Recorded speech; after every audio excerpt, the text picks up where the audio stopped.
munaasabadani oo ahayd mid lagu soo bandhigayay buug loogu magac daray hilinka guusha isla markaasina uu qoray Farxaan Maxamed Xasan ayaa ahayd madal hanaankeega dhicitaan si heer sare ah loo soo abaabulay taasoo ay ka soo qayb galeen la taliyaha madaxweynaha Soomaaliland ee arrimaha bulshada Cabdiwaaxid Cabdiqaadir agaasimaha waaxda daryeelka ansaarta qadiimiga ee wasaaradda ganacsiga warshadaha iyo dalxiiska Soomaaliland duqa degmada Boorama Saleebaan Xasan Xaddi siyaasiyiin aqoon-yahanno abwaaniin qoraayo iyo sharaf kale oo tiro badan munaasabadani oo ka qabsoontay Hotel Sow ee magaalada Boorama oo ay soo qaban qaabiyeen ururka EDSO ayaa waxa ugu horeyn sharaxaad ka bixiyay ujeedka qoraalka buugani iyo siyaabihii ku dhaliyay qoraa Farxaan Maxamed Xasan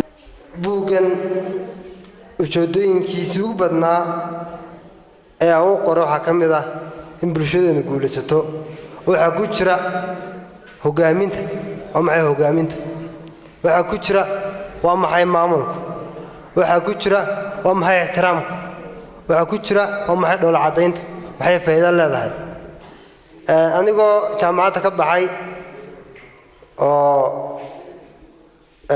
meel ka bilaabay finance assistant ayaa siiro dhib yar la igu eriyay wax dhibaato aan sameeyay ma jirin dabeetana waan soo dhabar adeegay shaqooyin badan baan helay mid hay'ad baan ka soo shaqeeyay ganacsi baan ka soo shaqeeyay markii dambe waxaan noqday maamule hotel ilaa ugu yaraan 3 qof aan maamula caqabadihii iyo wadooyinkii aan soo maray dhabaradaygii aan soo sameeyay samirkii aan soo sameeyay ayaan dib u eegay dabeetana buugaasan inoogu wada dhigay dhammaantoodba buugaagta igu xigana waxaa ka mid ah inaan qoro buug la yiraahdo wadooyinka ama hababka qof kasta shaqo ku heli karayo ama uu shaqo ku abuuri karayo inta kadib waxa iyaguna hadalka iska daba qaatay qaar kamid ah martidii buugani iyagoona dhamaantoodna ammaan kula dul kufay Farxaan Maxamed Xasan ayaa waxay tilmaameen waxaan ugu mahadnaqayaa Farxaan oo friends-ka aanu ku nahay Facebook anigu markaan ku arkay gartay inuu ka mid noqday qolada isna dhalinyarada u faa'iideynaysa marka waxaad leeyahay kulligiin waa mahadsantiin qoraalkiina ku dadaala kalsoonidiina midna waan idin farayaa meel aad joogtaanba qarankiina iyo midnimadiina iyo walaalnimadiina ilaashada waxaan u mahad celinaynaa anigoo ku hadlaya afkayga iyo afka jaamacadda Badar qoraaga da'da yar leh ee maskaxdiisa tuujiyay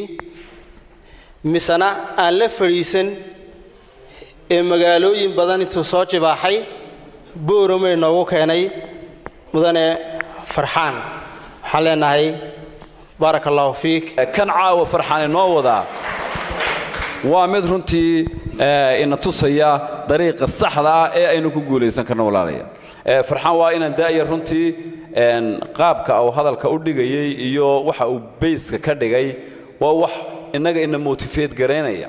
Farxaano buugta xilbaanadu waa ilaa ko ilaatan buug baan horta iibsanaya marka runtii qoraaladiisa aad iyo aad baan